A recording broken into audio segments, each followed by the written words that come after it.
Vote গ্রহণ প্রক্রিয়া আমাদের কাছে সুষ্ঠু মনে হয়েছে, তবে দু একটি আচরণবিধি লঙ্ঘনের অভিযোগ আমরা পেয়েছি এবং প্রশাসন সেগুলো সমাধানের চেষ্টা করেছে।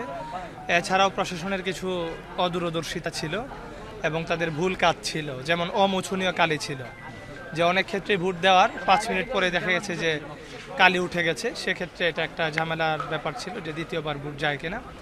তো এর বাইরে হচ্ছে যে মোটামুটি কোনো বিশৃঙ্খলা ছাড়াই আমাদের ভোট গ্রহণ প্রক্রিয়া শেষ হয়েছে। এখন ভোট গণনার কাজ চলছে। আমাদের এখানে জয় পরাজয় বড় কথা নয়, শিক্ষার্থীরা যাদেরকে ক্যাম্পাসের জন্য তাদের যোগ্য প্রতিনিধি হিসেবে বিবেচনা করবে তাদেরকেই তারা নির্বাচিত করবে। তারা যদি আমাদেরকে যোগ্য বলে মনে করে আমাদেরকে নির্বাচিত করবে, অন্যদেরকে যদি যোগ্য মনে করে তাদেরকে নির্বাচিত করবে। ফলাফল যাই হোক আমরা সেই ফলাফল মেনে নিব এবং যারাই জয়ী হয় অথবা যারাই কম ভোট পায়, শিক্ষার্থীরা যাদেরকে কম ম্যান্ডেট দেয়, আমরা সবাইকে নিয়েই একটি আধুনিক এবং বাংলাদেশের একটি আধুনিক বিশ্ববিদ্যালয় হিসেবে চট্টগ্রাম বিশ্ববিদ্যালয়কে আমরা গড়ে তুলতে চাই। আমরা একটি ইউনিক বিষয় দেখলাম যে অন্যান্য বিশ্ববিদ্যালয়ে ভোট বর্জনের একটি ধারা ছিল, সেটি চট্টগ্রাম বিশ্ববিদ্যালয়ে এবার হয়নি। এই বিষয়টি আপনি কীভাবে দেখছেন? জি, এখন পর্যন্ত আমাদের ভোট বর্জনের কোনো সংবাদ পাওয়া যায় নাই। এটা আশার দিক।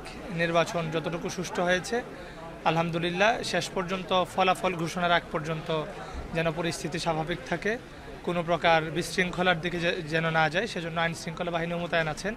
আমরা তাদের প্রতি অনুরোধ করব এবং বিশ্ববিদ্যালয় প্রশাসনের কাছেও আমাদের অনুরোধ থাকবে তারা যেন পর্যাপ্ত পরিমাণে আইন শৃঙ্খলা বাহিনী মোতায়েন করে এবং তাদের সুষ্ঠু তদারকির মাধ্যমে যেন ফলাফল প্রকাশ পর্যন্ত যেন পরিবেশ সুষ্ঠু রাখে এবং চট্টগ্রাম বিশ্ববিদ্যালয়ের শিক্ষার্থীরা যে চাকসু পাচ্ছে সেই চাকসুর মাধ্যমে যেন তাদের অধিকার আদায় এবং তাদের কল্যাণমুখী কাজ যেন শিক্ষার্থীরা পায়।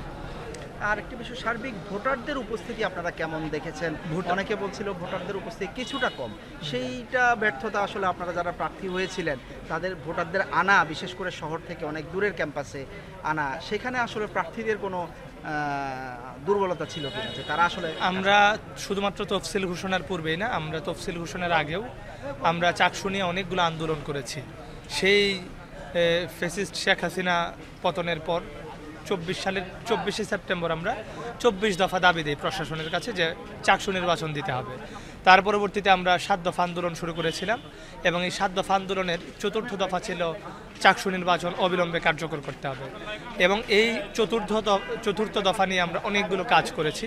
বিক্ষোভ মিছিল, মানববন্ধন, স্মারকলিপি দেয়া এবং চাকসুর যে গঠনতন্ত্র সেই গঠনতন্ত্র বাংলায় অনুবাদ করে শিক্ষার্থীদের কাছে পৌঁছে দেওয়া, এটার একটা গঠনতন্ত্রের সংস্কার প্রস্তাবনা শিক্ষার্থীদের কাছে তুলে ধরা, প্রশাসনের কাছে তুলে ধরা সহ অনেকগুলো কাজ আমাদের চাকসু নিয়েছিল।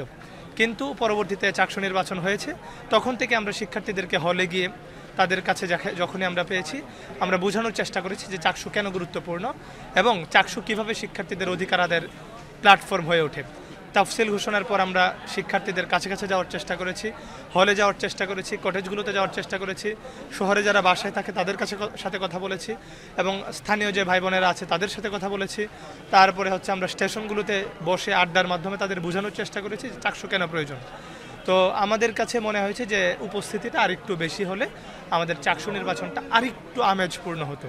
যদিও আমাদের কত শতাংশ ভোট পড়েছে, কত শতাংশ ভাই বোনেরা এসেছে, এটা আসলে ভোট গণনার আগ পর্যন্ত বোঝা মুশকিল, তবে আমার কাছে মনে হচ্ছে যে ভিড় ছিল, আরেকটু বেশি ভিড় হতে পারত।